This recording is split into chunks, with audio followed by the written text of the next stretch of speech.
I'd like to call this April 28th, 2022 regular Board of Education meeting to order. Mr. Anagnostou, would you take the roll? Mrs. Bissell? Here. Mrs. Cobain? Here. Mr. Micko? Here. Ms. Stochek? Here. Mrs. Hausum? Here. We are all present. Would you please stand and join me in the Pledge of Allegiance? I pledge allegiance to the flag of the United States of America and to the republic for which it stands, one nation, under God, indivisible, with liberty and justice for all. Next on our agenda is our district goals. Our district goals remain the same: academic achievement and growth, financial prudence and community engagement. And I normally have a little vignette or a showcase, but in light of all of the recognition that we have today, I'm going to save that for the next meeting, and we will move on to recognition. Dr. Ryba. Thank you, Mr. Micko. To start it off, I'm going to turn it over to Ms. Cobain and Ms. Stochek for some OSBA student achievement recognitions.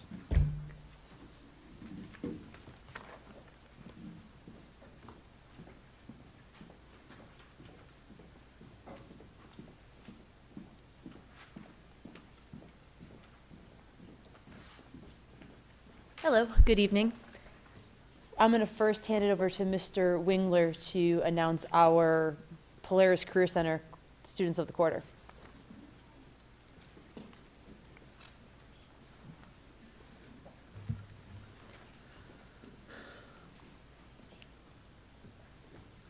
Yeah.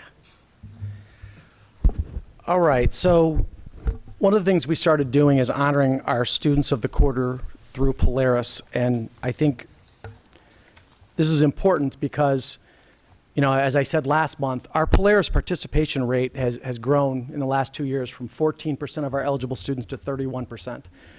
The word is out that that's an amazing place. The word's out you can also go to college and be a high-achieving kid and still go to Polaris. So every quarter what Polaris does is they honor a student of the quarter at Polaris. So that would be a junior or a senior in a program. For the third quarter, he is not here this evening, but I want to read his name anyway. For retail services, the student of the quarter is Kyle Eppel. And Kyle will come pick this up. I talked to his mother. He'll come pick this up tomorrow at school. Now, Polaris also honors, we have satellite programs. We have biomedical sciences. We also have engineering. So they honor a student of the quarter at the school for high achievement. For engineering, we have Blake Kowalek. Did I get it? Yeah.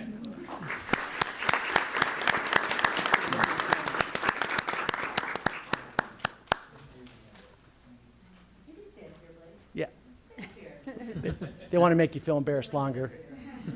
Yes. Our student of the quarter for biomedical is Luka Stepanovic. Did Luka make it? Luka did not make it, so I did speak to his parents. He was going to try to make it. But again, this is a great honor, and these are students that are high achieving, not just at Polaris, but here at Srongsville High School. So, great job. Another handshake. I'll get these to the students.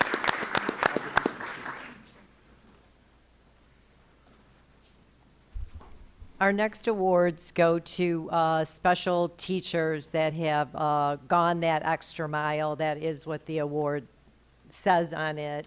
Haley was instrumental in creating all this, and I've just been her partner in crime. So I'd like to start by announcing Jessica Laux. She's a second grade teacher, and she went the extra mile. So Jessica, are you here?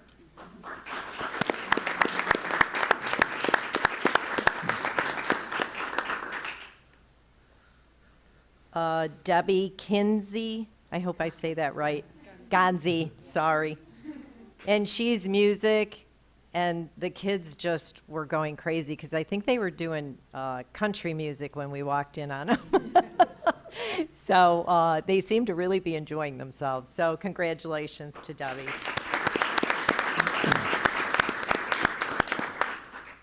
And the last is Alyssa Lempner, a kindergarten teacher, and her room is just beautiful and really neat for like kindergarten kids. So congratulations to all these ladies. They do like a fabulous job and they deserve our recognition. Thank you.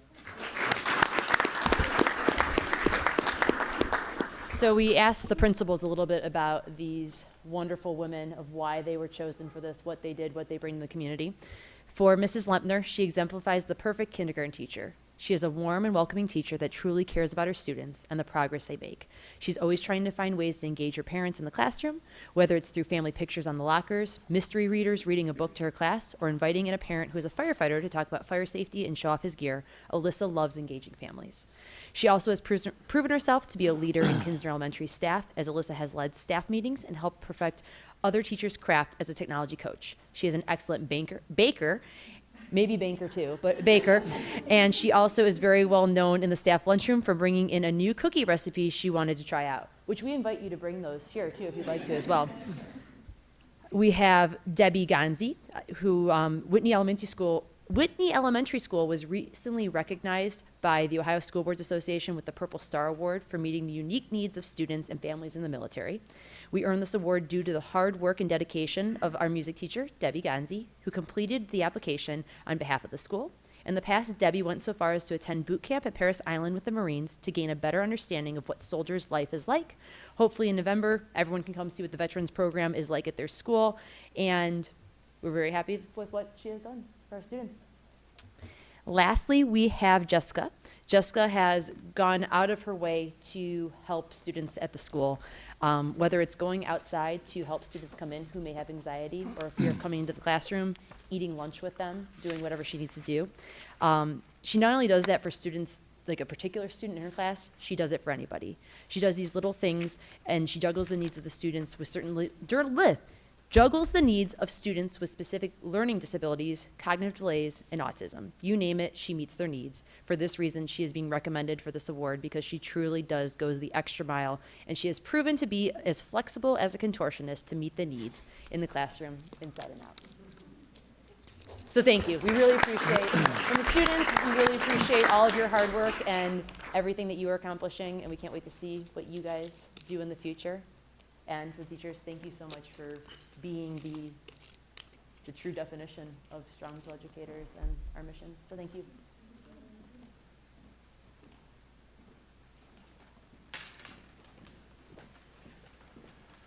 Thank you, Sharon and Haley, and once again, congratulations to all of our recognized students and staff, very much well-deserved. We're going to continue on with the theme of recognitions and recognize some of our outstanding winter athletes. So I'd like to bring Athletic Director Denny Ziegler up to the podium to start the recognitions. And as you make your way, I do have to make mention of, like 20-some minutes ago, I was at a swim meet with Coach Stacy, and he had shorts and a T-shirt on. So I don't know how he quickly changed on the way up, but good work, man. Good work. Alrighty, thank you guys very much for letting us take this opportunity to recognize our student athletes from our winter season. It seems like it's been a long time, since the winter sports season ended. But when I look outside and I feel that it's snowing and it's still cold, I feel like there's not a spring sports season going on right now. So it definitely feels like winter. At this time, I want to recognize our state qualifying swimmers. I'll have Coach Tom Stacy come up. Hi, everyone. Thank you for having us. I've been at Strongsville for 15 years now, and we didn't do this for a little while. And then it's been such a special thing for the community to kind of see and hear about what these kids are doing, because it's kind of under the radar a lot, too. And I don't know if they fully get recognized. So it's nice that the board is recognizing them here. So thank you very much for that. I'd also like to thank Denny for all that he does. Our school actually runs our conference swimming, which is a pretty big production to put on at Cleveland State. So it's not even like here. And Denny does a great job at helping us put that on and really lead the conference in swimming, which these boys are also conference champion now. They only had one loss this year, and it was to the team that got second at Division II state meet. And it was a really close meet, too. It was really great. They actually got second to them at another meet. But, again, it was a really great team, outstanding team that they had to go against. These boys, last year we had relays at the state meet, and we graduated almost all but one of them. So for them to come back this year, qualify for the state competition, and even in an individual and then a relay to make finals was a huge deal. It says a lot about these boys because when you lose the level of athletes and swimmers that they had on the team and you step up the next year and you come back and you get there, that's a big deal. So I'd like to recognize the boys. Boys, if you'd all just come stand up here, just on the black line. So first we have Gibson Painter. Gibson was also All-Ohio recognition. Gibson is a junior. Nick Begani. Nick is a junior. Nick's All-Ohio recognition. He actually made state meet in 2 individual events and actually made finals as well. All-Ohio in those individual events as well. School record in both of his individual events. We have Gabe Griffiths. Gabe is a junior as well. Kyle Canonico. Kyle is a senior this year, and Kyle was All-Ohio. And then Conlon Mayberry. Conlon is a junior, and he was also All-Ohio. So again, most of them, but Kyle are juniors, so they get to come back and do it again. But it's very impressive that, they know the guys that they lost from the team last year, but they didn't doubt that they could do this. And it was really special to get to see them do it. It was a very, very outstanding season. And again, they had one loss, which I think broke their hearts, but it was to a team that got second in the state, so that's still amazing. So congratulations, boys, and thank you, board, for recognizing them. I think you guys, I don't know if you're up. Do you want them to come up? So go take their hands.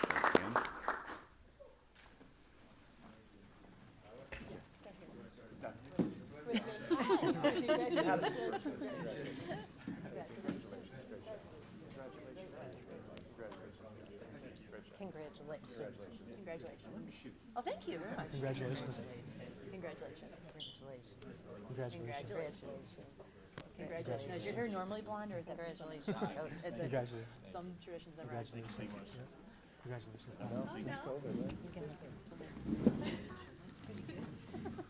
You don't get that usually.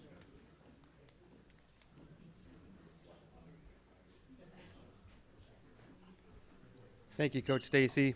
At this time, I want to call up Coach Adam Kletzer to recognize our state qualifying wrestler.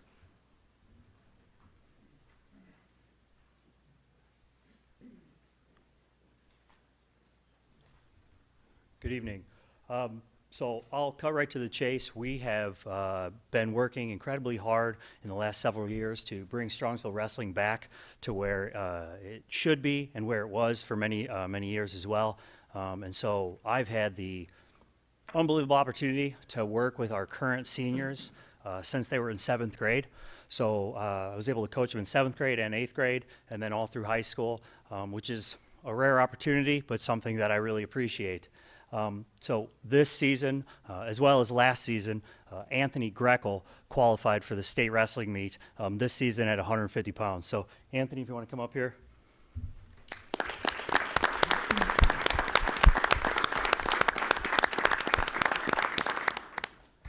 I'll just keep it brief. Couple of, as far as Anthony's kind of accolades go.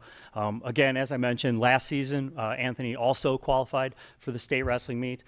This season, we were able to go back to Columbus to wrestle. Anthony finished the season 38-10. His 10 losses came against highly ranked opponents, including 6 of those losses placed at the state meet. So pretty impressive resume for this year. Anthony also had the opportunity to become part of the 100 Win Club, which is harder than it sounds, but we've only had 2 wrestlers in the last decade or so qualify for the 100 Win Club. So Anthony being one of them, and then also one of our other seniors this year was the second one in my tenure. So Anthony plans on wrestling at the next level. Like I said, just an absolute pleasure to have known him and wrestled with him and coached him for 6 years, and to see him, when I met him in 7th grade, I knew matter-of-factly what he could do, and he definitely reached those goals. And like I said, he's going to be wrestling at the next level in college, and so I'm, more than proud to see him do that as well. So, Anthony Grekel.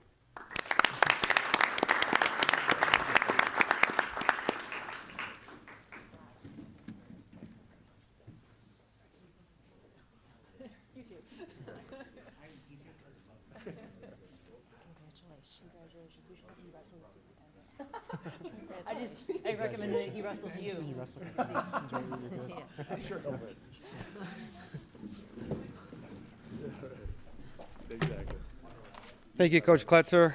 And our last state qualifying recognition, I want to call up gymnast coach Jen and to recognize Gianna.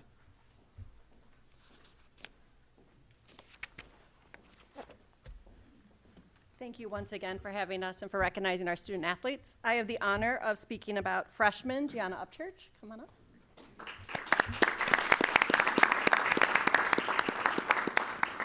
Like so many of our sports, Northeast Ohio is really the most competitive area of high school gymnastics in the country.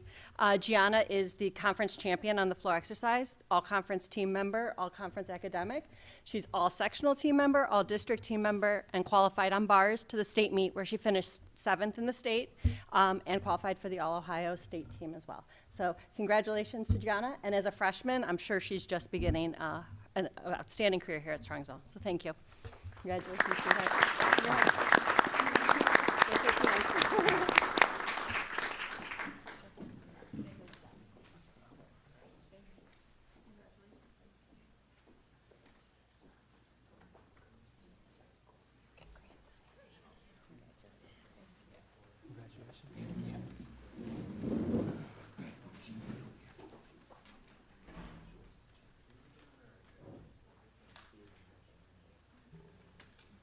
I just want to take the opportunity to thank our student athletes once again for being examples, not just to your classmates, but younger Mustangs and to everyone in the community. I want to thank the coaches for all the work and time that they put in, and especially the parents for getting them to the practices, for getting them to the competitions, for picking them up after the practices and after the competition. So we greatly appreciate it. And I was taking some notes. We have 4 juniors in the swim team, and we're going to congratulate our wrestler and watch him do great things in college. And we have a freshman in the gymnastics. So I am excited that we'll get to see you guys next year, and one of you will get to see next year and next year and next year. But congratulations again.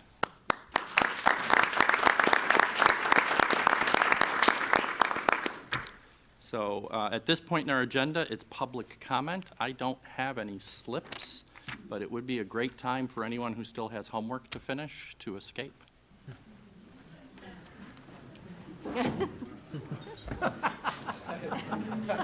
Some of you look too old to have homework to finish.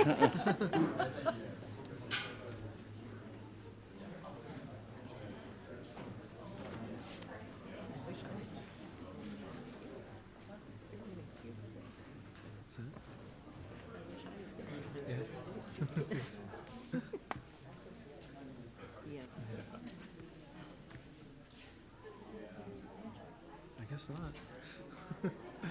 They don't want to hear you. No one was here for the financial report. No one wants to They hear know you. what So next on our agenda is approval of minutes. We have the March 10th and March 24th regular Board of Education meetings. All district video and audio recordings are permanent part of the minutes and available on our website. Do I have a motion? So moved. Second? Second. Motion by Mrs. Hausum, second by Ms. Stavcek. Any discussion? George, please take the roll. Mrs. Hausum, Yes. Ms. Stochek, Yes. Mrs. Bissell, Yes. Mrs. Cobain, Yes. and Mr. Miko. Yes, and the motion carries. Next on our agenda is our treasurer's report. George, you're up. Thank you, Mr. Miko. I have a few items for your consideration tonight. The first being the financial report for the month ending March 31st, 2022. The full report can be found in Exhibit A. I do have the supplemental report to review the highlights. How we ended the month of March, which is 9 months out of the fiscal year, or 75%. So far, year-to-date revenues are 1.7 million higher, favorable to the forecast. Expenditures are trending 45,000 over the forecast, which would leave a potential net impact of $1.7 million favorable impact on the cash balance. The current monthly cash flow estimates, including actual data through March, indicate that the June 30th cash balance will be $60.8 million, which is 1.7 more than the 5-year forecast of $59.1 million, which would result in a operating surplus of $7.7 million for the fiscal year. March revenues in comparison to last March. Overall, March revenues are down $429,000 in comparison to last year. And the difference is in the state revenue collections, where based on the foundation change, the gross revenues are less, but the net result is higher. So overall, a single month's results can be skewed compared to a prior year balance due to timing of revenue received. So it's better to look at the year-to-date versus a monthly comparison, although a monthly comparison is also a good benchmark. But looking at the March year-to-date, July through March revenues for this fiscal year are $548,000 less than last fiscal year, and that is due primarily to other revenues, where in the last year we received quite a bit for the workers' comp refunds and dividend payments, which were one-time payments.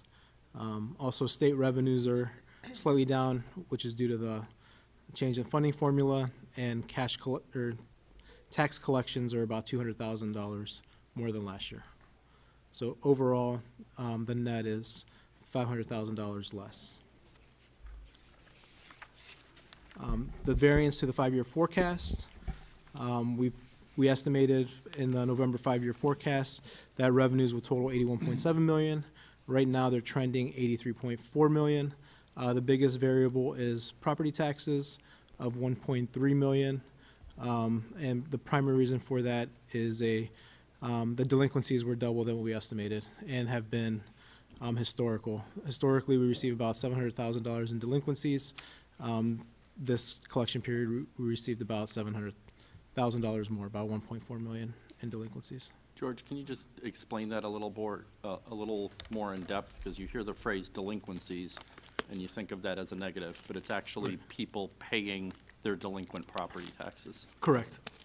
And it's our collection rate for property taxes is about 94, 95%. There's residential property, commercial property. Residential is pretty consistent. We're closer for residential, about 98%.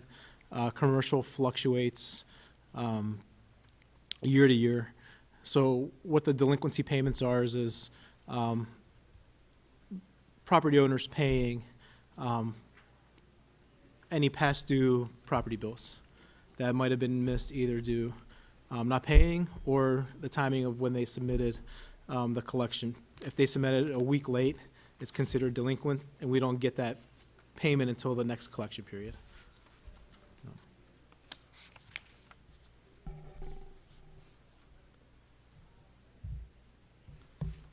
And as mentioned, we're 75% of the fiscal year. We'll continue to monitor revenues on a monthly basis. Expenditures, comparing March expenditures to last March, we're net $35,000 higher. Salaries and benefits are $187,000 higher, while purchase services are $160,000 less. And that's been a trend all year, which is due to the change of the funding formula, where the out-of-district tuition was being deducted out of purchase services in our foundation. That is no longer being passed through the school district and just being paid directly by the state to those entities. Fiscal year-to-date expenditures. Fiscal year-to-date expenditures are $875,000 higher compared to last year. And again, that's a result of salaries and benefits, cumulative $2.2 million higher than the previous fiscal year, offset by purchase services being $1.2 million less. And again, the purchase services is the outflows of the out-of-district tuition payments. And how it's trending to the forecast. The November forecast, we projected $75,642,000 in annual expenses. Right now, it's trending about $45,000 higher.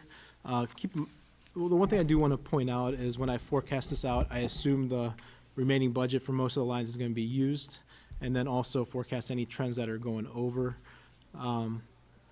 So this might, once we get to June, the actuals might be different based on how much of budget has been used.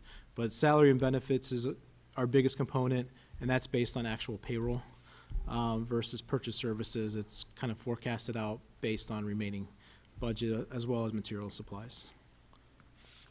So we'll keep an eye on that. We'll be closing April next week, and then that'll leave us 2 more months of the fiscal year. So we'll monitor month to month and continue to report out. And then also, this time next month, we'll be presenting the 5-year forecast, the May update. Any questions? I'm very excited. Oh, I know. As am I. Any questions for George? All right, so continuing on, we have 5 grant approvals, all from the Srongsville Education Foundation. The first one is the ASAP program. They applied for a kitchen addition grant of $1,200. Also, the Life Skills program at the high school applied for a grant for $152. The Chapman EL department applied for a grant for $473 for resources and manipulatives. Chapman first and second grade STEM carts for $653, and classroom storage and organization grant of $409 at Chapman. Moving on to item C, we do have a appropriation amendment. That is due to the grants that are being added, and also food services. Our food services revenues and expenditures are exceeding our budget, so it's a budget adjustment for that fund. And then also there's a slight adjustment in our bond retirement fund to adjust for county auditor fees, and the cash is within the account to make them up. Moving on to item D, House Bill 9, Ohio Public Records Training. Be it resolved upon the recommendation of the Treasurer that the Board of Education accept the certificated hours for House Bill 9, Ohio Public Records Training. This training is in compliance with all public records statutes and Board of Education requirement that Treasurer George Anagnostou be the designee on behalf of the Board of Education for public records training. This public records training was held virtually on Tuesday, March 8th, 2022, from 9 a.m. to 12:15 p.m. and presented by the Office of Dave Yost, Ohio Attorney General. And what this is, as elected officials, you're required to have this training once during your 4-year term, or at the organizational meeting, you can designate the treasurer, which is myself, to do it on your behalf. So I completed this on March 8th, and you're approving this to recognize that I did this on your behalf. And this is just another example of our commitment to the public and to the taxpayer, that we follow the rules as they're explained to us by Attorney General Yost. Right. And the last item is an invoice order approval. Be it resolved upon the recommendation of the treasurer that in accordance with Ohio Revised Code, that after the fact invoices, the board approves the following invoice for payment, and the treasurer be authorized to sign the fiscal certificate. The vendor is Tri-C Controls. The purchase order date was March 1st in the amount of $3,085, and the actual purchase date was the day before, at February 28th, 2022, and this was to replace the power supply at Kinsner. Steve, correct me if I'm wrong, but what I believe what happened is power panel went out at Kinsner, emergency repair to get it fixed overnight by the maintenance department. This needed to be done that night, or otherwise the school would have been shut down the following day. So we thank our custodial staff for being able to do that in-house again. We thank Tri-S Controls for actually having the power supply on their shelf. And that concludes my report. Any questions for George? Superintendent's report, Dr. Ryba. Thank you, Mr. Micko. Two items. The first one is an amendment to our agreement with Right at School. Be resolved upon my recommendation that the amendment to the service agreement between Right at School and Srongsville City Schools be approved to provide summer camp as stated in the Exhibit C. So just for everybody's information, Right at School is we contracted with them to provide before and after school at all 5 of our elementary schools. There was a request, a growing request from the parents that utilize that service of doing a summer camp, which would be 4 days a week in June and July. Right at School has put that together. Our original contract never dealt with summer camps, so that's all this is doing, is adding summer camps onto our contract. And then the next contract for Right at School will be at a future board meeting. Any questions on that one? This is our first year with them. I think it'd be nice at some point at the end of the year to get an update on how it went and Sure. how the service is provided. Yeah. All right, so what I want to talk about next is the board had some homework since our last meeting to look at our Esser budget. You have a paper-clipped copy in front of you, and that is going to be what I'll display on the screen as well. So it's a little bit of an abridged version. Just as a quick reminder, last time we met, I shared with you 4 different options. I recommended option 4, which said if it was already in the budget to be in place for this year, we would keep it. And option 4 took out things that were eliminated, which were MTSS coordinators, RTI intervention specialists, summer learning staffing, special education coach, just a special education coach. And then really in the non-staff items, we took away all custodial equipment, window replacement, Kinsner HVAC, and technology subscriptions, and said we would just put those, all of those could go back into our department budgets. Kinsner HVAC was something that I would suggest at a later time we may look at our general fund to help support that project. So with that, that would say if we did that plan, we would have, that would cost us about $1.7 million. We would have about $2 million to spend. Last time we met, I shared with the board, and I'm going to where it says Esser option A on that first sheet. I shared some options. I am recommending all of those options, and I was asked to rank order those, so I did. And I shared that I would rank order MTSS coordinators as the highest priority for our district. The RTI intervention specialist would be second, followed by the elementary math coach, special education coach, and secondary band and orchestra teacher. That would be one person that would provide support at the middle school and high school level between band and orchestra. Just as a note, when you take a look at the budget, the reason you see in the first column a 0 next to the special education coach, that doesn't mean we're not going to have that position. It's just funded through a separate fund. So this year, for 1 year, we have ESSER funds that are designated for special education. So the special education coach would come out of those funds. And then next year, it would come back to these ESSER funds. If you look at the 23-24 column, the reason you see a 0 next to the grade 6 to 12 MTSS coordinator is I'm not recommending that position continue for that year. I'm recommending that we need 1 more year to solidify the work that was to be done, and then that position would be eliminated at that time.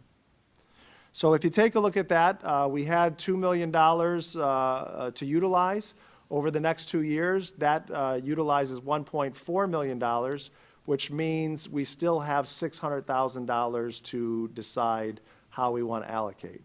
So before I move forward with the other option, I wanted to pause there and see if there was any feedback, discussion from the board in terms of items in the original plan or option A that you would like to dig into a little further.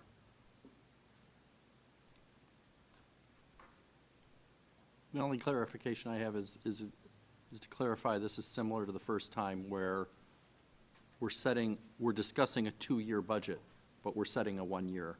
Correct. And then we'll do the same process for that last year. So although they all seem reasonable, they will be evaluated to Correct. determine which ones return and don't. Yes.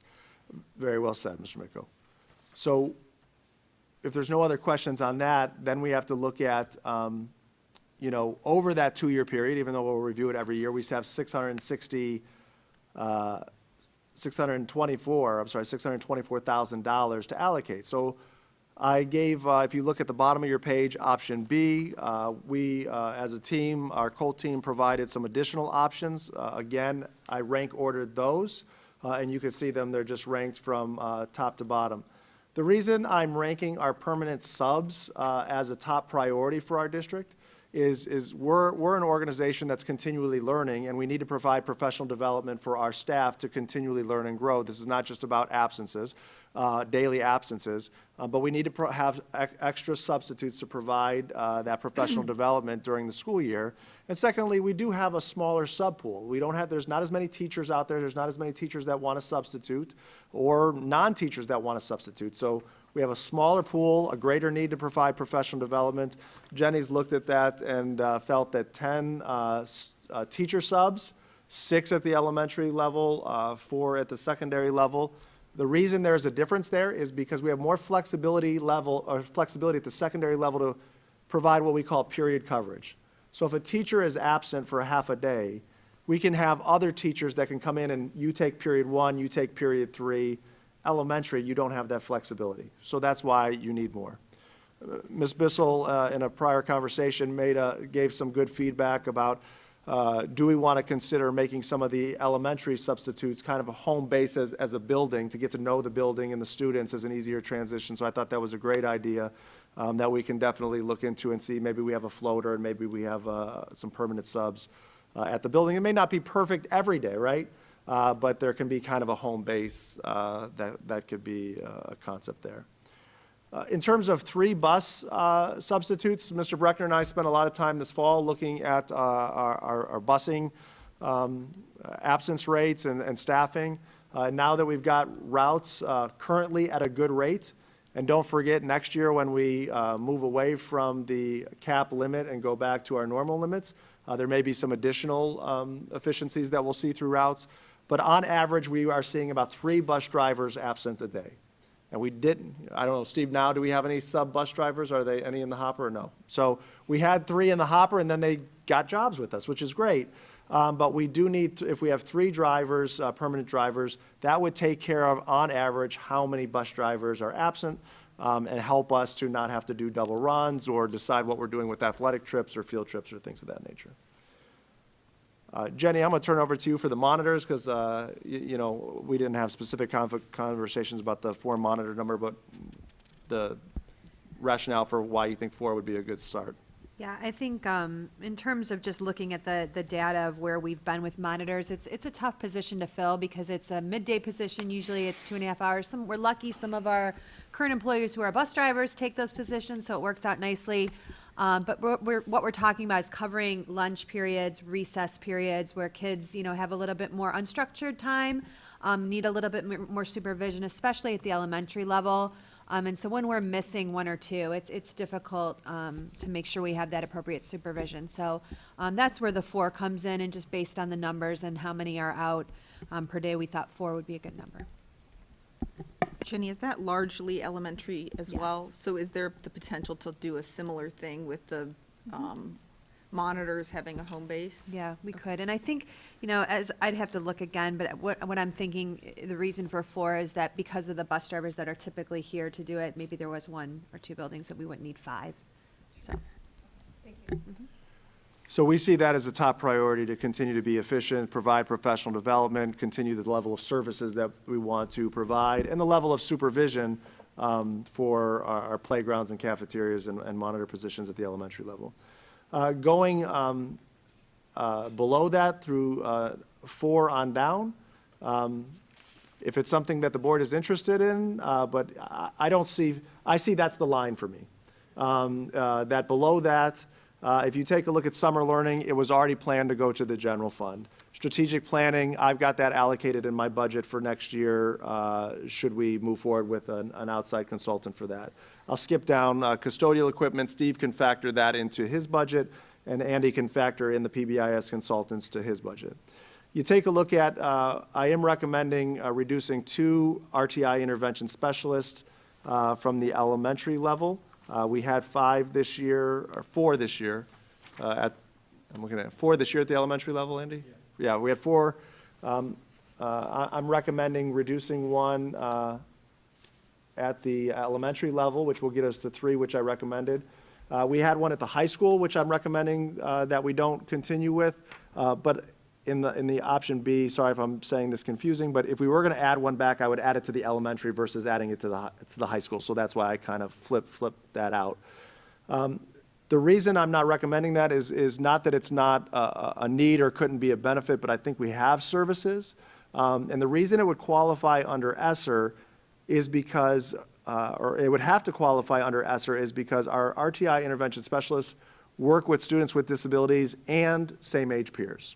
So one of the things Andy can decide is, and we haven't had conversations yet about it, we'll have it after we have decisions here. There is funds left in the special education Esser pot. So if he would like to utilize that for additional intervention specialists or other areas, he could do that, but it would only be able to service students with disabilities. So what I am recommending is that the board allocate and support items 1 through 3, the 3 levels of permanent subs. As Mr. Micko said, if you look at what's that's gonna cost us over a 2-year period, it exceeds our 620-some thousand. But we can do it next year. It'll cost us, $370-ish thousand, and we can, readjust going into the 3rd year to determine what levels we want to have. That in consideration with everything else. So I'll turn it back over as a discussion of whether the board agrees with the permanent subs as being the focus, or if there's other items on that list you want to have further discussion about. I think I think subs is going to be a challenge, not just for us, but for everyone. So I'm all in favor of, to some degree, this is moving coconuts. Whether the general fund pays for it, whether ESSER funds pay for it or whatever, we're going to be as judicious as we can possibly be. So to be able to use ESSER funds for those needs, in my mind, is good budgeting. But everybody in Cuyahoga County, in Ohio, in the country, is feeling the exacerbated labor issues. So targeting it so that we can get ahead of it, I think is wise and money well spent. Anyone else? Well, I appreciate everybody's time in reviewing this prior to the board meeting and your direction here tonight, and we will move forward and put this budget into place for next school year. With that, I'm going to turn it over to Steve Breckner, our business manager, for his report for the month. Steve? And board members, as he's getting his computer set up, you'll want to take out the other handout, which goes over custodial hours. We'll probably start on the front, which says building pre-COVID, current, et cetera. Good evening, everyone. So the 2 items I'm going to discuss are linked, but the first one I'm going to start about is the level of custodial staffing. And it's really going to be in 3 phases. It will be what was before COVID, what is currently, and then a recommendation of where we should go from there. So what was, terms pre-COVID, what was is we had 340 total custodial hours throughout the district, and 6 of those custodians were traveling, which per the contract, when we have staff members, custodians that travel, they're given 20 minutes of travel time. So that equated to 600 minutes of travel per week, or in other words, 10 hours of our week was paid to those custodians to travel in between buildings. Again, this is what was in place pre-COVID. This was in place when I took the job. Directly prior to COVID, that year, was that 17 years ago at this point? I don't remember. Feels like that year, I was asked to do a custodial audit and see where we were at, where we can make improvements. 6 custodian traveling was a lot. And as you look at that pre-COVID, even though our buildings can be grouped, especially our elementaries, into 2 groups, smaller elementaries being Sarar, Whitney, and Chapman, And where I get that is square footage, and I can show you that tab in a minute. And then our largers being Muraski and Kinsner. If we were to focus on those two groups, I struggled to find any uniformity of how we assigned custodial hours to those buildings. Pre-COVID, we had a 2-hour custodian that would travel to Kinsner and a 2-hour custodian over at Sarar. It wasn't enough time. When you take into account travel time, you're under 2 hours to even be in the building. To get situated, get your equipment set up, and actually clean, left you with somewhere around an hour and a half, and we'll be generous with that. But it didn't make any rhyme or reason as far as uniformity, and I wanted to bring some uniformity to the custodial crew. So when we started this audit, the tab I'm going to show you is something that was created, OASBO, which is the Ohio Association of School Business Officials. They came up with a metric, and this is a very loose metric. Again, this isn't what I use in exclusivity, but this was a tool that I used to try and get us closer to some uniformity. What they said is, in their recommendation, a custodian should, in a building, clean up to 2,500 square feet. So what I did is, I took the square footage of the buildings, and I divided them up by 2,500, simple math, and then I came up with the hours needed to clean. Again, this is just recommendation, it was just a tool that I used. But you can see the larger elementary schools were pretty close in what was needed. The smaller elementary schools are, of course, because they're all the smaller, they're exactly what we needed. So we had these schools that could be grouped, but yet uniformity. So what I proposed, and of course was in the process of proposing, was to change this. Then COVID came. And because of the high demand needed for sanitation, for the students eating in the lunch, not eating in the lunchrooms anymore, the social distancing regulations, we ended up adding 37 custodial hours to the overall total. Again, that's reflected on this chart. So we went from 340 to 377. And that was completely because of what we were facing with the pandemic and the reaction to the world that we were living in that time. We were able to go down to 2 custodians traveling, which greatly reduced that time that custodians were not doing the job that they were assigned to do, which was to clean the buildings. However, I understand that we are in a time period, for whatever foreseeable future we can estimate, that we're no longer under the restrictions that we had. We've been able to lift those. And I understand, while I would love to have all of these custodial hours, there has to be some give and take.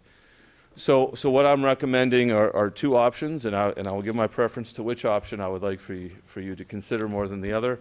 But again, with the idea of uniformity. So what we did is, in all of the smaller elementary schools, again, that's Chapman, Whitney, and Sarar, we moved the hours to be more uniform during COVID or the current time. So it was a daytime head custodian and 2 evening custodians. That allowed us to get to a level of cleanliness that I feel we needed. I did not feel we were cleaning these buildings pre-COVID to a level that was satisfactory. So that enabled that. So you had 24 hours at the smaller elementaries. You have 32 hours at the bigger elementaries. Because what we did is we prioritized some daytime hours because students were eating in classrooms. Now you couldn't have just one custodian go through and clean one large room a couple times a day. Now you had custodians having to go to every single classroom to get rid of that food and the food that was thrown away and clean up those classrooms, plus sanitizing at a level that we felt was safe for kids to return back to the buildings. So those 8 hours were added in during the daytime. Just want to make sure I hit all my points. So those 8 hours were implemented. However, that is not the necessary standard right now. We still want our buildings to be clean, obviously, but we don't need to prioritize all those extra hours going into the daytime. So that brings me to the first option that I'm proposing to you, And spoiler alert, this is the one I like the most. So just as we go through it. So still keeping uniform, and again, prioritizing the elementary schools. What I'm proposing is that we keep the same level with one head custodian there during the day and 2 custodians in the evening at the smaller elementary schools. But what I'm further proposing is to eliminate 8 hours of daytime cleaning at one of the larger elementary schools, split that into 2 4-hour sections. Those 4-hour sections would be prioritized in cafeterias to finish any cleanup that would happen from various groups coming in and out, and then also the office areas, and any other areas that the head custodian feels that they would have to clean. So you eliminate one of those daytime people and move the other 8 hours to an evening shift. So that way, the larger elementary schools are now at 28 hours to clean, and the smaller ones stay at 24. Again, it's not necessarily the national standard, but it is closer to where we were, closer than what we were at the beginning. As you can see, Kinsner with option A would be still at 20 hours. It's still 3 hours less than the national standard, but again, the national standard can ebb and flow. It depends on how many offices are in that area, how many bathrooms are in that area. So using that not as our standard, but just as a guide, I feel like we're close enough that I can look at the board and administration and say that we are cleaning to the level that we need to in the elementary schools. With option A, I haven't mentioned really the middle school and the high school because those were unaffected. And also that's part of a restructuring program, which is my second point that I'll be getting to. Option B, which is an option, again, trying to stay uniform. And what I would propose with option B is to eliminate the 2 daytime positions at Muraski and Kinsner, and then also eliminate 2 of the evening custodians at the smaller elementary schools, which would result in 12 hours. With the restructuring, you're now at a deficit of 12 hours that you have at the elementaries, 12 less hours. What that would do is also increase the amount of custodians traveling. But again, it's all done with uniformity in mind. I don't want to have one school that's of one size have 6 hours and the other one that's only 1,000 square feet less have 4 hours. That's back to where we were. And I don't think that's the level of cleanliness that we need to be at. So those are the 2 options I would present to you, with extreme prejudice on one of them. And then, Steve, why don't you talk about the restructuring plan? Because that does, if you take a look at the options that Steve is recommending, you'll notice he talked about the elementaries because that's really where the hours change. The middle school and the high school pretty much are the same. Our administrative office is the same. But if you look at support services, that last line, that's how his restructuring plan impacts the custodial hours. 4 hours at support services and 1 hour at the middle school. And Steve will kind of explain why in his department he feels some restructuring is needed. So we have a retirement at transportation. Kathy Cola is retiring as of tomorrow, I believe, is her last day. And the business services secretary applied for that job and got that job.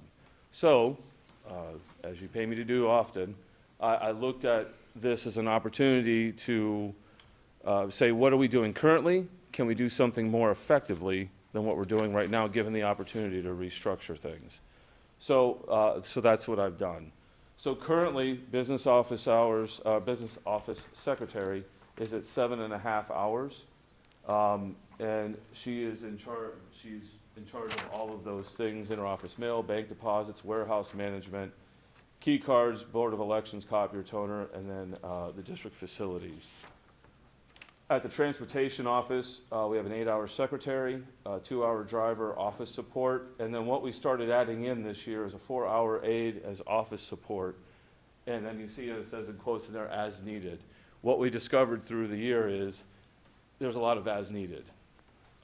So my proposal to you, as far as, keeping those two positions in mind, is to have the business office split the secretarial duties between the business services and have him or her, whoever would apply, be in charge of the key card management, board of elections, copier and the toner, purchasing, and then managing district facilities. And then the rest of the day, that person would go over to help in the transportation office. That would also accomplish something that we are struggling to cover right now, and that is somebody always in the office. Because of the absence rate, because of the paucity of substitutes, sometimes the office is not available because either Curtis or Kathy is driving. The business services, the transportation secretary works her 8 hours, and if she's not able to stay, she goes home, and sometimes that phone is left unattended at some vulnerable times, which is why that as-needed person has been needed. So with this restructuring, we can flex the day so that there's somebody there early in the morning, and there's somebody there later on in the afternoon. And that office is never left uncovered with this restructuring, which I feel is an important point. So where the, as you can see on there, interoffice mail, bank deposits, and warehouse management is taken away from the business services secretary. What I'm proposing is that we add that to the custodial duties of the person that's cleaning the support services complex. So support services is more than just one building. It's the mechanics building, the maintenance building, along with where the warehouse is, all of the bays, and with transportation. So all of those buildings are cleaned by one individual for 4 hours each evening. What I'm proposing is to add those 4 hours there. That person would then be stationed at support services. They would take over the duties for the warehouse management. They would take over the duties for interoffice mail. They would take over the duties for the deposits. Because that ebbs and flows. Deposits aren't as needed during the summer months. But yet, management of the warehouse is, because that's when we get all of our influx of books. Interoffice mail, of course, goes down quite a bit because there's nobody in the elementary schools. However, some deep cleaning can then happen in the transportation area, the mechanics area, and the maintenance area. So it's an ebb and flow, but I feel like there is more than enough work there if you add the 4 hours in, that it is necessary. The other benefit to this is we often get deliveries. And we have it now where Ruth Ann, who is currently the business services secretary, she'll get a call or I'll get a call that we have a delivery coming. Well, then she has to drop what she's doing and make sure she's there to sign for the delivery. Having this person stationed there will also alleviate that concern as well. What that leaves is basically some custodial hours hanging out there because right now the custodian for the support services, I'm talking too long. So the custodian for support services also goes to the high school. We do have a split between the middle school and the high school. A custodian goes in between there. With this restructuring, we're able to decrease the amount of travel for those custodians. Take the 3 hours that the person was at the high school that was splitting with support services, the 3 hours that the person was splitting with the middle school, and make that 1 6-hour position, and there's no more traveling. The middle school goes from 4 hours to 5. Number one, the middle school has never had any increase in hours whatsoever, and an hour would help in some of the key areas that they have. And also, living in pre-COVID, where we had a 4-hour custodial position, it's very difficult to keep someone there. It was just constantly a revolving door. And not necessarily because they were getting other custodial positions in the district. They would work, they would find somewhere else that was a full-time, and they would go. With this, an hour may not seem like much, but what we've seen is when we add an hour on and we're over that half time, we do have people that stay in the position longer. Keeping them also at the middle school will allow them to get overtime on straight time pay because they would be there during that time, and we can say to them, instead of paying out a couple hours of overtime to somebody at an increased rate, we have in the past, and we would continue to say, there's some overtime available, would you like to stay? Which, of course, would be a cost savings to us because the person's already in the building, and again, no travel. It's all linked together, but that would be my proposal to restructure, and then also my proposal for the custodial hours. And I hope I try to make it as exciting as I can because I'm excited about it, but I hope that explanation was satisfactory. Questions for Steve? Steve, if I'm looking at the 4-hour aid office support as needed, and we want to shift it because we always need it. If we have enough bus drivers, do we need it? I would say yes. Yeah, you're saying with the subs? Yeah, I'm saying, you know, if I'm misunderstanding how it's presented, that as-needed office support is because we have the admin people actually doing driving because we don't have subs. So if we suddenly have, for whatever magic reason, enough drivers, do we still need? Because the admin would be in the office at that point? Correct. I would say yes, because we're also having, you have a new person that's going into that 8-hour position. And keep in mind, pre-COVID, we were at 16 hours in the transportation office. We eliminated 8 at the request of previous leadership, and I will say in public forum, I feel like we cut too deep. We did cut our nose a little bit to do that. I feel like the hours are necessary there. Regardless. Regardless. Okay. I mean, it resonates to me to have coverage. When people want to know where their children are and the phone rings, we don't have a good excuse. Right. So that part resonates to me, with me, but I want to understand if we had the driving, the drivers, would Curtis and Kathy Yeah. be able to stay in their desks and do that work? They would be freed up to do the administrative work that they're paid to do.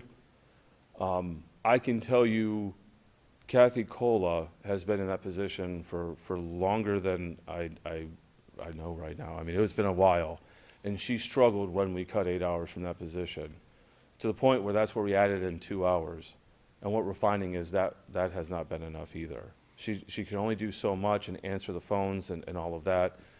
So it is needed, to answer your question.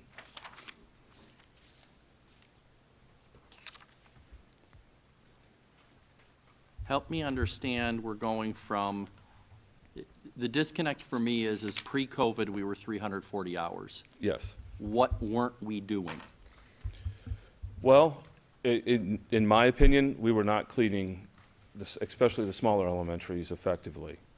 I can tell you that had COVID not happened, I would have come to you with a similar proposal. With the addition of Makerspace, with the addition of increasing programs, with the addition of increased volume in our elementaries, that has all led to what we had was not sufficient.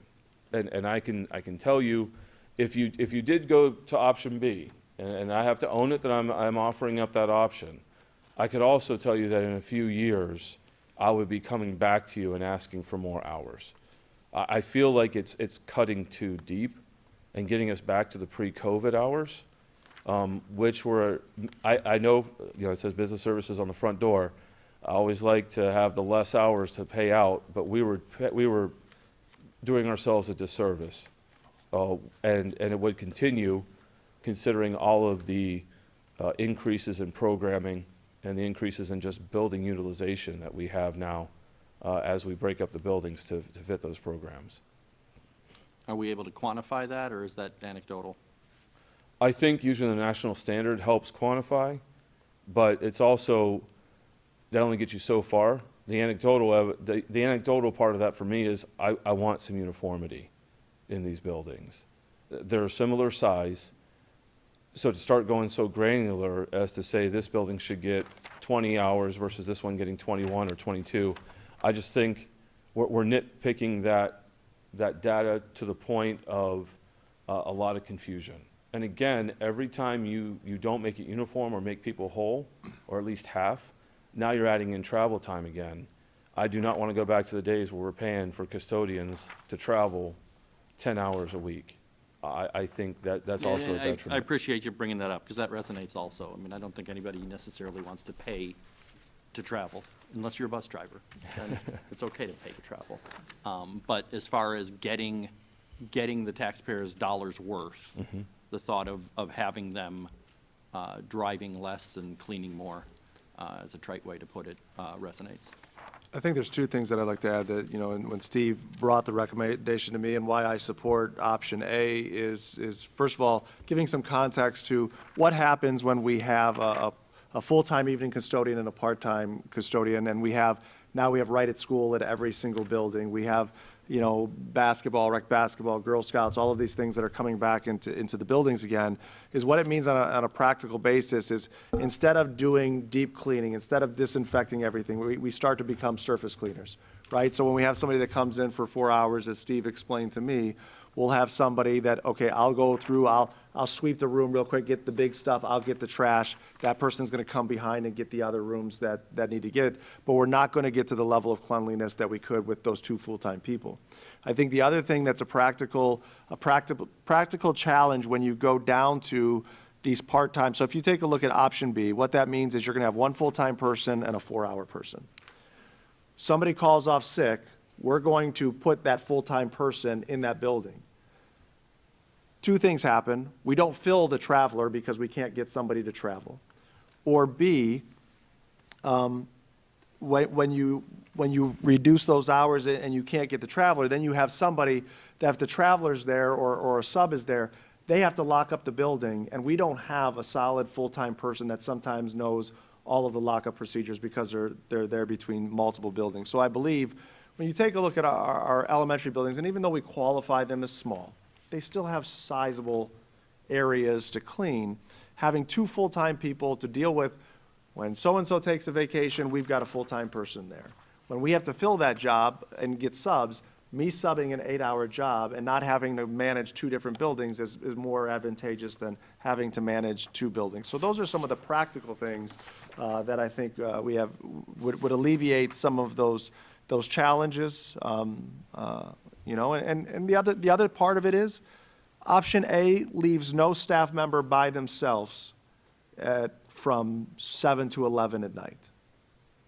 So they've always got somebody with them. And if you talk to, I don't know, Steve, you would have better knowledge than I would, but if you talk to some of our evening custodians, being there by yourself is not the greatest thing always. Not that we can't do it, we've done it for years, but this helps address some of those practical things that get beyond the data and the numbers. Is it well within the budget? I haven't costed this out. Costed out? Included in the forecast. George, I guess just to answer that question, we currently have 377 hours of custodial staffing. How is that factored into your budget? Is it just factored in for this year, or was that carried forward? No, that's factored in. So the 377 is already factored in. Correct. So this, although insignificant, it would be a small reduction, correct? Yeah, so so that was my question. Is it a 374 here and then 5 hours on the other page, or is it? No, 374 is inclusive of those 5 hours. Then, yeah, that is, I would say if we're reducing hours, then it's supported as the 377 already included. You putting your thumb on it? What's that? You're putting your thumb on it, 100% accuracy? If I already got the 377 in the budget. Okay. Don't ask him if he'll give a plaque up. What do you need next steps? What I need next steps is direction from the board. What I would share is whenever we reduce hours, we have reduction in force procedures. So there's a timeline for those, and that timeline, as Jenny shared with me earlier, is 75 days. So when we take a look at doing this, so the part that I would say that I need tonight is the restructuring plan. If we're good with the restructuring plan, we need to post, we need to move forward, we need to start doing that stuff. So that's the priority right now. Can I get consensus on the restructuring plan? If you want to take another 2 weeks to think about the custodial plan, that's fine. All that would mean is that timeline for 75 days for, we would maybe have with one RIF position, Jenny, or would it have be Yeah, anything? I think it's just one, and I think we've met the 75-day timeline. It's the 60-day one I'm a little concerned about. We have to notify the person, so that's coming quicker. So these are rolling timelines. Whenever we start it may start over. So just if you go with whenever we give the final decision on this, the 75-day window means these hours will remain in place until 75 days from now, and then the reduction can take place. The restructuring makes sense irregardless of the hours, so I'm comfortable unless somebody else wants to say no. I don't want to say no, but I do have a question. Steve, is the 3.5 hours that you're leaving for those 4 duties, is that sufficient? Or are we going to be in a position where we're looking to add that back in? No, I believe that's sufficient. You're talking about for business services? Yes. Yeah, I believe that's sufficient. Again, there's ebb and flow that happens there. Okay. District facilities, while sounding a little daunting, Yeah. it ebbs and flows throughout the year. So I believe that that's entirely possible. Right now, she's doing all of those things, plus the courier, and those are defined hours during the day. So that's how I factored that in. Okay, thank you. So for clarity, we have consensus that the restructuring can move forward. And then in And then terms at the next of, board meeting, it's yay or nay on Plan A or B. okay. All right. Thank you, Steve. The second item is transportation for non-public students. Be it resolved upon the recommendation of the superintendent that school bus transportation for the listed students be declared impractical. The time and distance required to provide transportation, the cost of providing transportation in terms of equipment, maintenance, personnel, and administration, and the additional service unavoidably disrupts current transportation schedules. Be it further resolved upon the recommendation of the superintendent that the Board of Education, in lieu of providing transportation, pays parents of students attending these schools. This reimbursement will be based on the amount allotted by the state, and that's in Exhibit D. Also, we have some gifts. Marcia Karchmer donated a flute with an estimated value of $200 to the band program at Soror Elementary School, and William Cisa donated miscellaneous office supplies with an estimated value of $200 to Soror Elementary School. Any other questions for Steve? Before Steve escapes, Yes, sir. we would, after all of the discussion about maintenance and our custodial staff, et cetera, it behooves us to get an update on what happened at the high school. Tuesday morning, about 1:30, we had a hydrant line leak. It's a water main. It's a 6-inch line. And it flooded the majority of the classrooms designated for some special education, special intervention. It also went into the media center and saturated the carpet there. A claim has been issued, and I have claim numbers we're working through. The cleanup was done, and again, hats off to our custodian and our maintenance. They were on site. Some of them even came in, well before their hours to clean up so that we could have school on Wednesday. But we're just dealing with the damage that water brings, saturating some drywall, saturating the carpet. We're inventorying the equipment. Some computers were underwater, or parts of them were underwater. So we're managing all that right now, and we're trying to get everything cleaned up, inventoried, claimed as soon as possible, and then get everything fixed and in functioning order again as soon as possible. We are going to have to break up the floor in one of the rooms, though. It's heaved up. So we need to get down, fix that pipe, and then we're probably going to have to re-pour a concrete floor in one of the classrooms. So The good news is it was hydrant water and not the other water. I wasn't going to ask that question. I'm sure it was on a couple of people's minds, but I do want to, publicly compliment the team, right? That the kind of accident we had could have closed the high school for the entire week, right? And we have people that have the skill set, but they also have the drive and the commitment to go the extra mile, to use a phrase we heard earlier today. And it's heartening to hear. You know, it's heartening to get a text saying, hey, we had a problem, school will be closed today, and then later in that day, school will be back in business tomorrow. Now, we had to shift and do a lot of work, but when you hear employees showing up at 2 in the morning and staying till 11 at night the next day to make sure our students can get back in school and get back to doing what they need to do, that's a great story.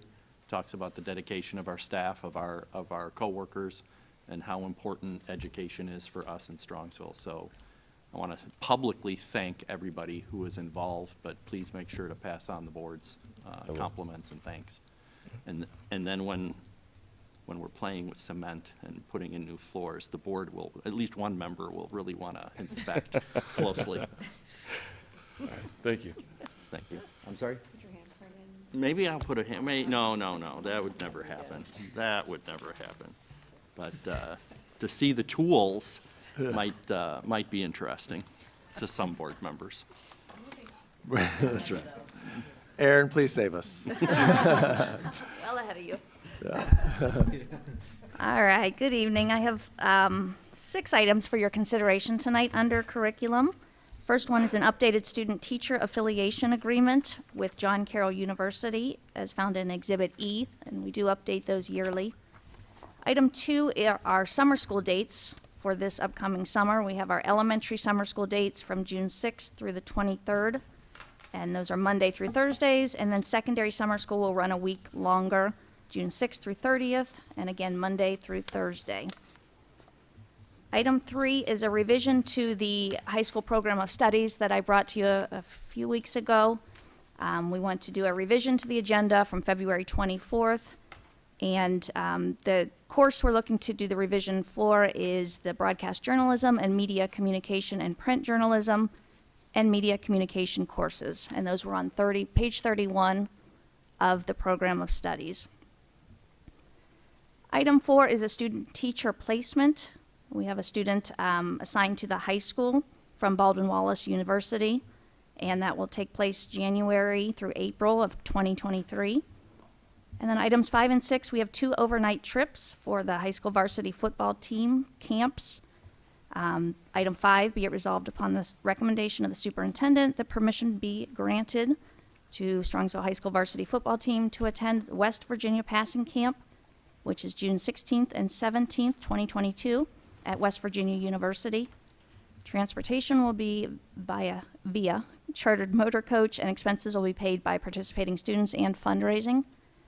And then similarly, item number 6, same high school varsity football team to attend Pitt Passing Camp, and this one's June 25th through 26th, and this one's at the University of Pittsburgh.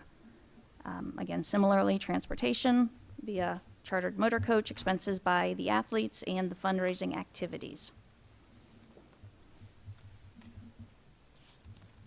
Can you comment a little bit about the changes to the classes? Sure. So we had the broadcast journalism and the media communications, and then the print journalisms.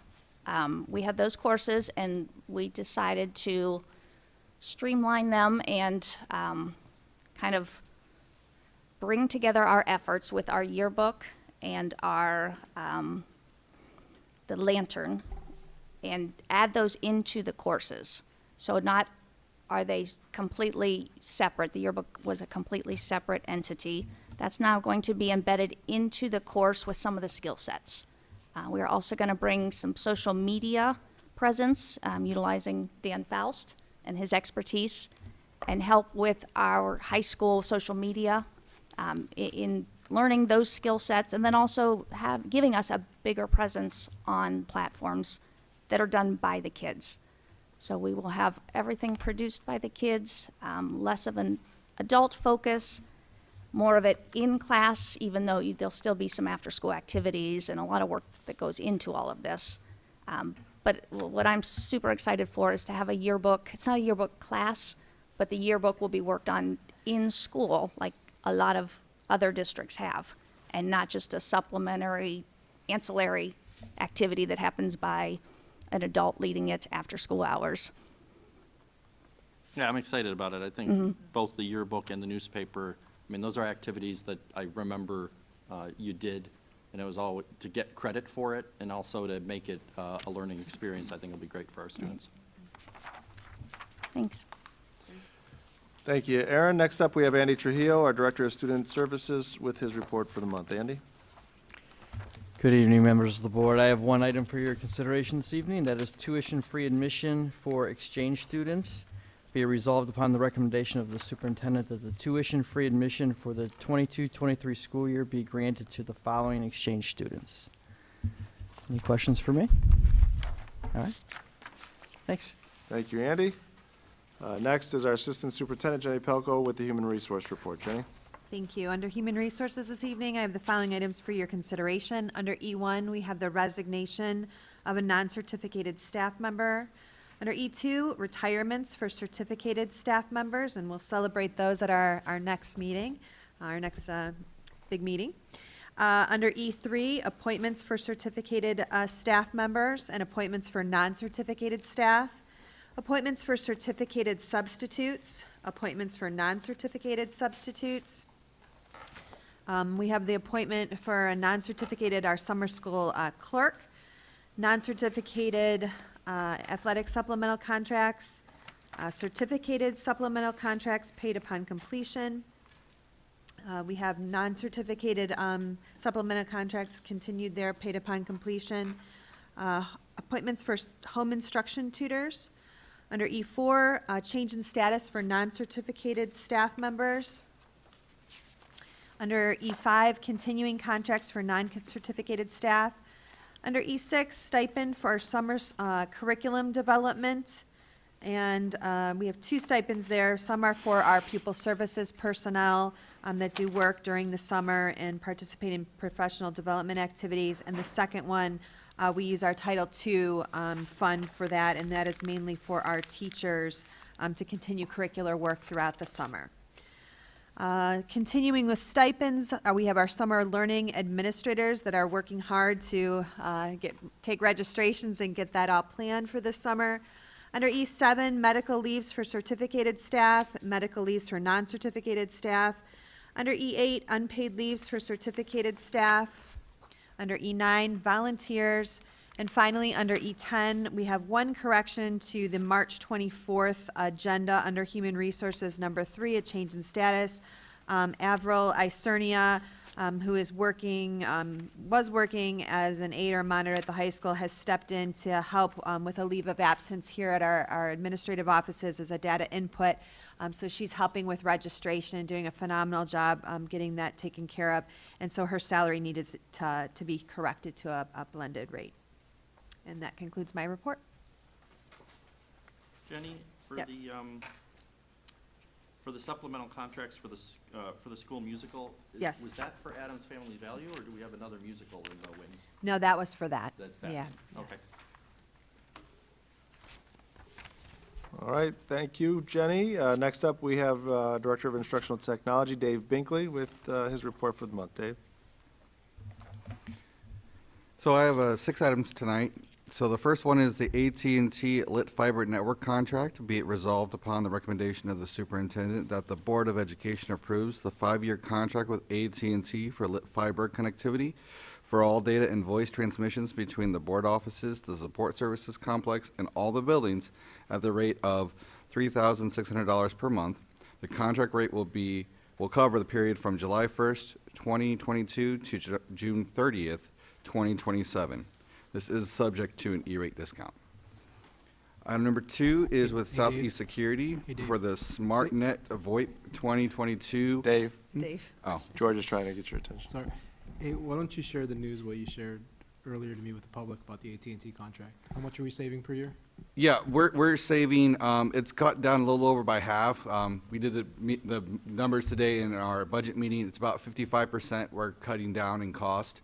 Our first 5-year contract with them included costs for installation of hardware, Now that we have those in place, we can continue on the contract with them, and it's dropped down in price. Also, the price of fiber itself has cut down as well. So it's a nice little surprise when we got that quote this year for E-rate. It's about 52,000 a year, right? Is that what the savings is? Somewhere around there? So it's a big difference. You were just ballparking, George? What's that? Just ballparking? Right. We just went over it this morning. But, so yeah, that's going to be nice because it was, in my mind, from what I was told, it was a big hassle to change. So luckily, through the E-rate process and the way the bidding worked out, we don't have to incur any of those additional issues or obstacles of changing services again. So number 2 is with Southeast Security, the SmartNet VoIP 2022 Cisco phone system support and maintenance. Be it resolved upon the recommendation of the superintendent that the agreement between Southeast Security and the Strongsville City Schools for the SmartNet support be approved to provide phone system support, advanced part replacement, software support, maintenance, and minor and major updates. The contract will cover the period from June 22nd, 2022 through June 21st, 2023 at an annual cost of $43,680. Item 3 is with Southeast Security. It's about network upgrades. This is part of our E-rate program as well. That be resolved upon the recommendations of the superintendent that the Board of Education approves the agreement between Southeast Security and the Strongsville City Schools to replace and configure all the access points at Kinsner and Moraski Elementary School, switches and battery backups at the 5 elementary schools, provide training, and perform wireless surveying at a total cost of $157,061.16. So this is subject to a E-rate discount. Our next one is with Powerschool for student registration. Be it resolved upon the recommendation of the superintendent that the Board of Education approves a 12-month contract for the purchase of Powerschool enrollment registration software at an annual cost of $18,360. And we also have item 5 here for Powerschool, the assessment item bank for performance matters. Be it resolved upon the recommendation of the superintendent that the Board of Education approves a 12-month contract for the purchase of the Powerschool assessment item bank and Powerschool performance matters software at a cost of $19,140. And my last one tonight is technology upgrades to a Makerspace computer lab at Srongsville High School. Be it resolved upon the recommendation of the superintendent that the Board of Education approves the purchase of 32 PC workstations and monitors with necessary cables at the cost of $46,807.28 to establish a Makerspace lab at Strongsville High School. The cost will be shared equally between Strongsville High School and the technology department. Any questions for Dave? I do have one question, Dave. Yeah. I'm looking at this, and all of them are coming out of the general fund with the exception of the E-rate reimbursement funds. Can you speak to exactly what that means? So the E-rate funds, when we do certain items that are for instructional buildings, instructional support, like the fiber going to the buildings or the access points, it's a piece of equipment that allows us to provide internet to the students' devices so they can participate in educational learning. There is a formula that the state actually, it's a federal formula that provides money back to our district based on some metrics. And so since some of these are for instructional purposes, some of them are software and programs, that's kind of like why we do the difference between the different funds. So we're sitting on a reimbursement that we then have to reuse. Is Correct, that- yes. okay. So we pay for it fully, and then it's submitted, and then we get a reimbursement from what we sent based on what the formula tells us. Thank you. From those reimbursements, Michelle, we have a separate fund set up. It's an 014 fund. No, 019 fund. 019, 9926, where when those dollars come in, the E-rate reimbursements go into this 019 fund, and it accumulates. And right now, there's about $200,000 in that 019 fund, which these funds will come out of. Thank you. And what we've done through the previous years is, from the purchases that we do the year prior, we use those funds to help fund the next project. So it's not a complete process because we don't get a full reimbursement, but it does provide a good chunk towards the next project for us. so where you see, for example, the AT&T fiber where it says subject to E-rate discount. So at the end of the, so we pay for it this fiscal year. Then at the end of the fiscal year, there's a window where we can apply for the E-rate discount for that. So money then comes back based on the application, and it goes into the 019 fund. And same thing for the AT&T, any equipment that's E-rateable, and then also our internet services through NWACA's, we get an E-rate discount as well, and those funds go in that 019, which funds future projects. And it's more used for one-time infrastructure projects. And I was ready to call a special meeting to go over all of these things. But Cameron just said I can just talk to Dave and Jim directly. So I did have a phone conversation with Dave, and we did go over them. And I wanted to highlight, for example, the lit fiber. We had 5 bidders, and we chose the best value, and it also happened to be the lowest cost. But it was a substantial lower cost. I think you said Spectrum was was the next bidder, and they were twice the cost.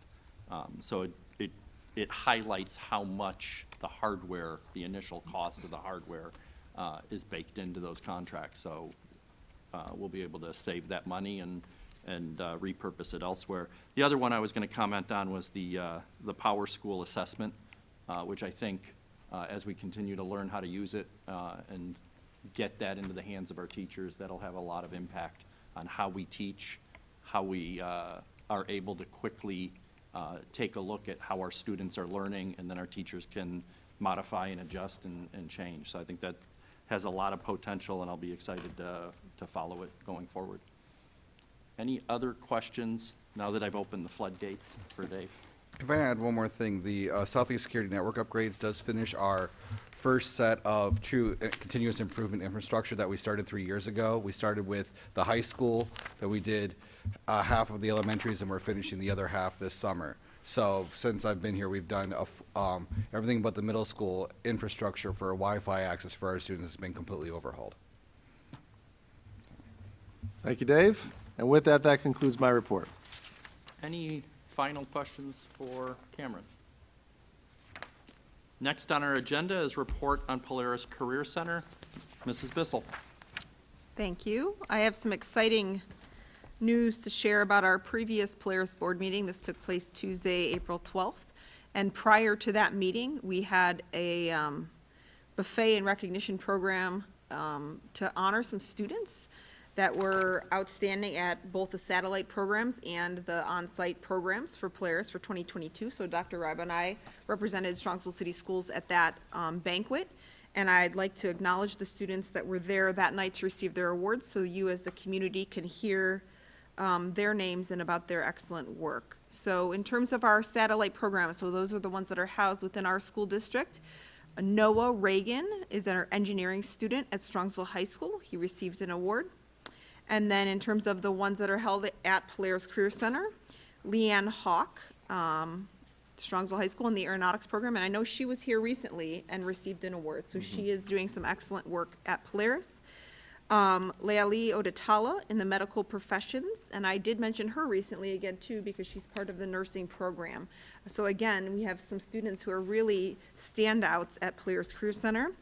And then Victor Krowolski in the welding technology.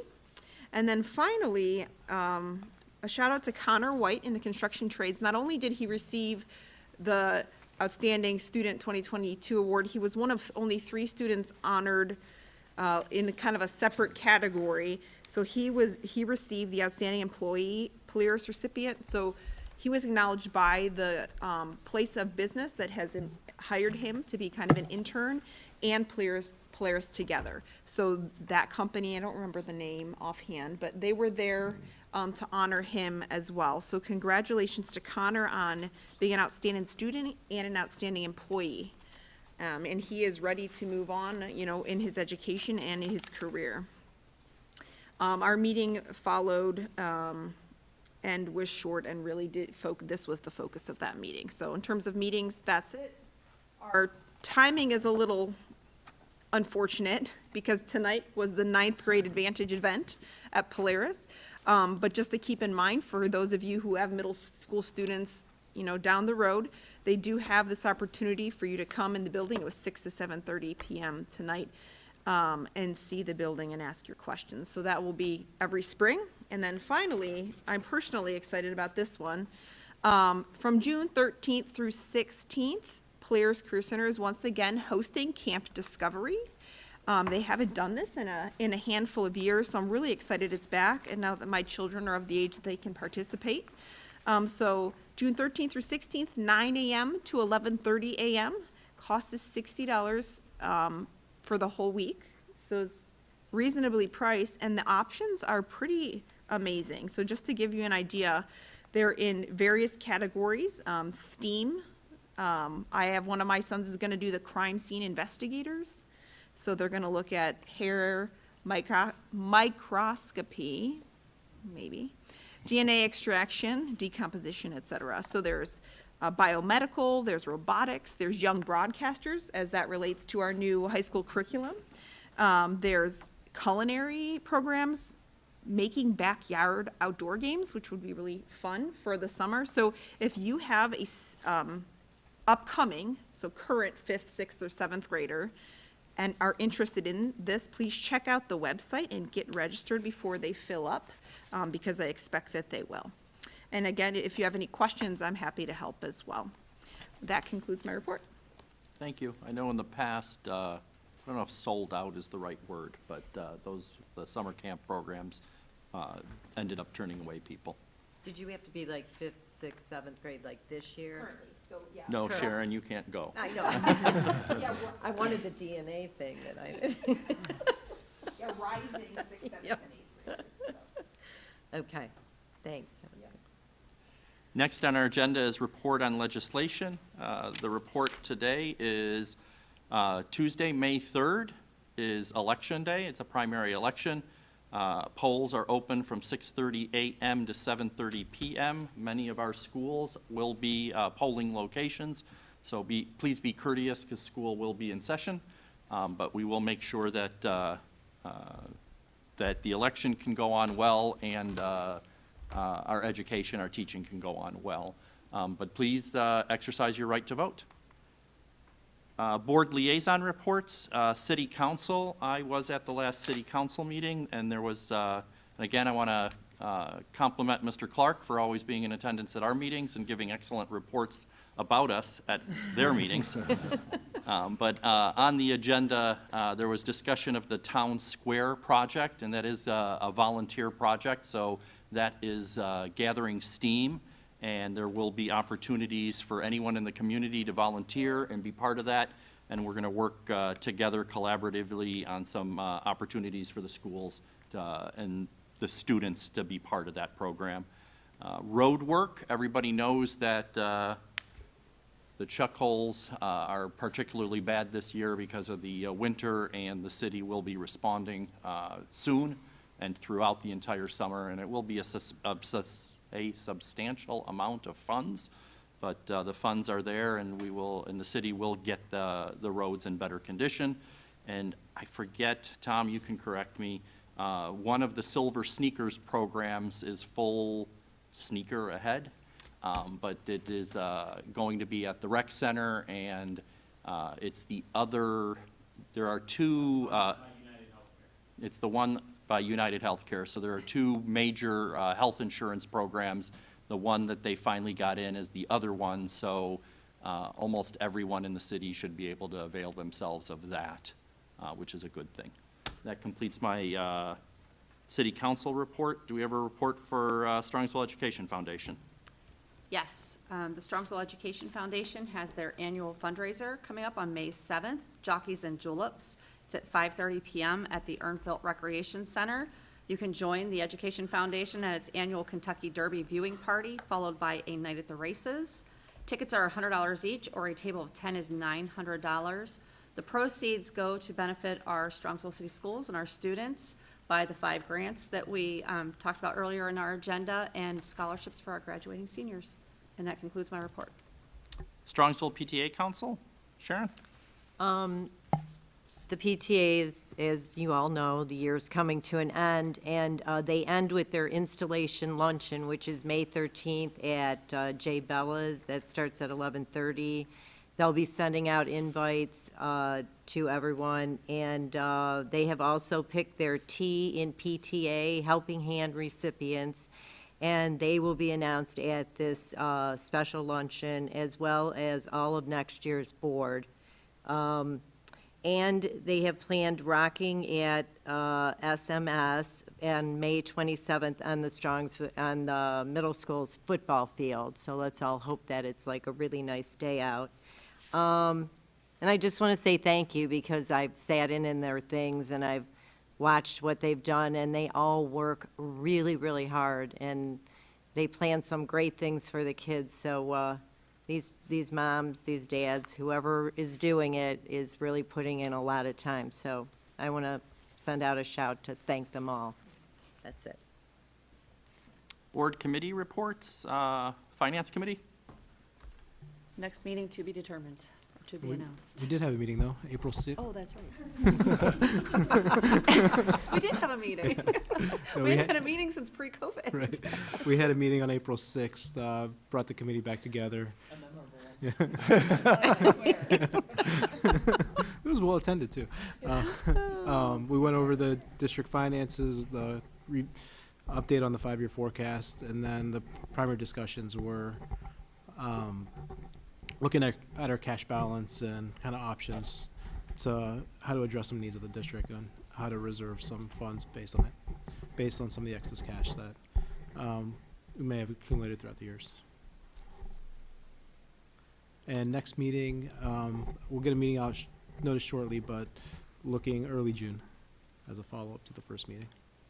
Early June, and I think we've discussed that it'd be nice to get some new people in there, so if you're interested, Yep. follow up, send an email to George to find out what it's all about. Yep. Policy Committee? Our next meeting is coming up here soon, May 9th, 6:30 PM here, if you're looking for a grand old time discussing some policy.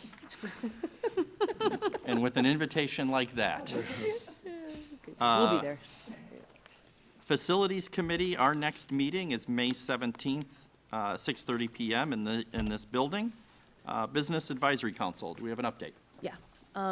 We had a meeting on the morning of April 1st.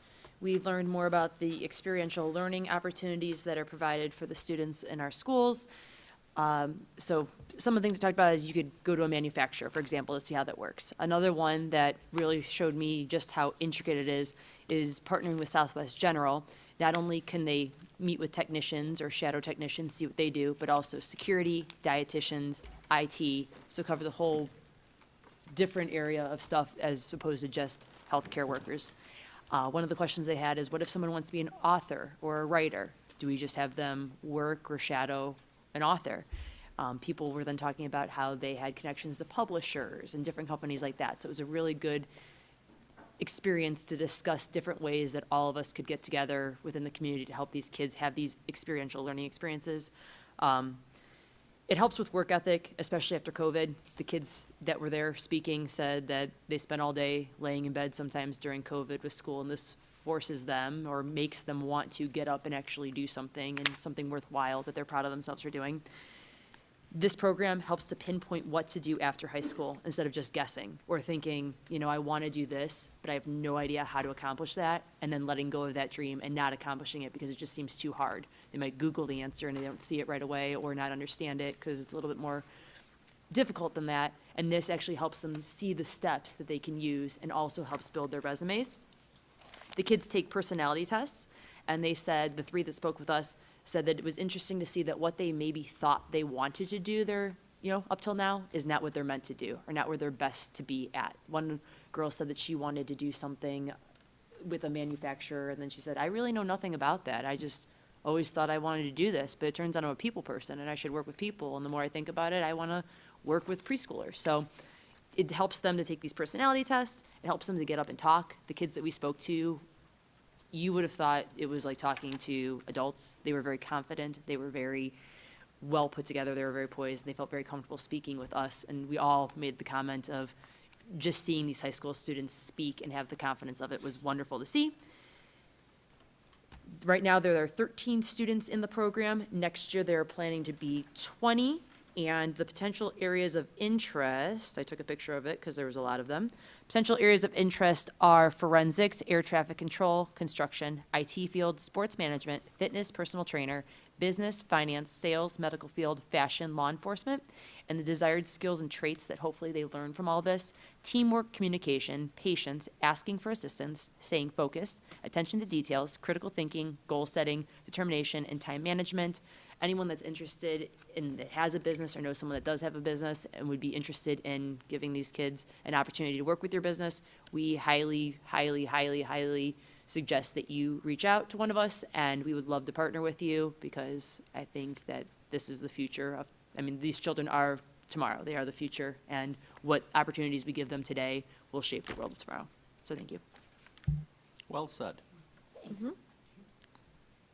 Consent calendar. Action by the Board of Education and adoption of the consent calendar at this point of the agenda means that all items appearing in the agenda with asterisks are adopted by a single motion unless requested otherwise. Do I have any otherwise? We didn't have any changes from the floor. Do I have a motion? So moved. Second? Second. Motion by Mrs. Hausum, second by Ms. Stavcek. Any discussion? Please take the roll. Mrs. Hausum, Yes. Ms. Stochek, Yes. Mrs. Bissell, Yes. Mrs. Cobain, Yes. Mr. Miko. Yes, and the motion carries. Dr. Ryba, Superintendent's timely information. You have 60 seconds. I can do it. So just congratulations to our outstanding music department. Again, over spring break, our instructors and some volunteers and our students were in Florida and New York. So heard wonderful things about the trip, and congratulations to our choir students who had an opportunity to go to New York, and our marching band and our orchestra that were down in Florida and performed to rave reviews to the folks down there. So always proud of them in terms of what they do in Srongsville, but also their ability to travel and share their talents with others. As we come in the final month of the school year here, at the high school, there's a Teen Idol competition that will be on Saturday, April 30th at 7 p.m. Tickets are available at the door for $10, $5 for students and senior citizens. Always a great time at that event, as well as Rhythmology, which will be from our high school drum line. That will be on Friday, May 13th, 7 p.m. at the high school auditorium. It's hard to believe, but we've already had, sophomore awards the other night. We've had to reschedule freshman awards here in a little bit because of the closure of the high school. But awards season is upon us, so check out your school's newsletters, whether at the elementary, middle school, or high school. And we're excited to go back to some of our old traditions of how we are going to end the school year. And I think everybody knows, especially our students, and I know our staff know this year, that Friday, May 27th is the final day of school. So we're about a month away from wrapping up another school year. Maybe that was like 70 seconds. 60 seconds, who's counting? Yeah, right. Board of Education other, does anyone have any Board of Education others? I just wanted to mention, I don't know if you were planning on it or not, that the Arts in Strongsville is having their Spring Fling fundraiser Saturday, May 14th from 5 till 8 p.m. at Harvest Saloon on Pearl Road. They'll have food and drinks, sideboards, 50/50 raffle baskets. The ticket prices are $30 per ticket. And I was just going to share, Cameron talked about the academic awards. It is at the high school. Each grade does the academic awards.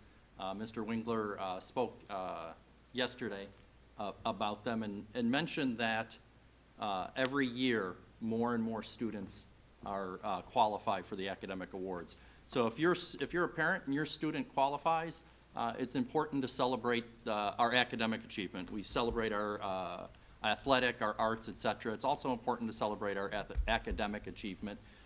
It's fun to see the students, some of them feel like they're forced to be there, and some of them are forced to be there. But it is important that we celebrate all of the achievements, whether it's the students in the AP classes or the medals, the woods. We have a comprehensive high school, We teach across the board, and it's good to see all the accomplishments of all our students. So please make sure to take advantage of that.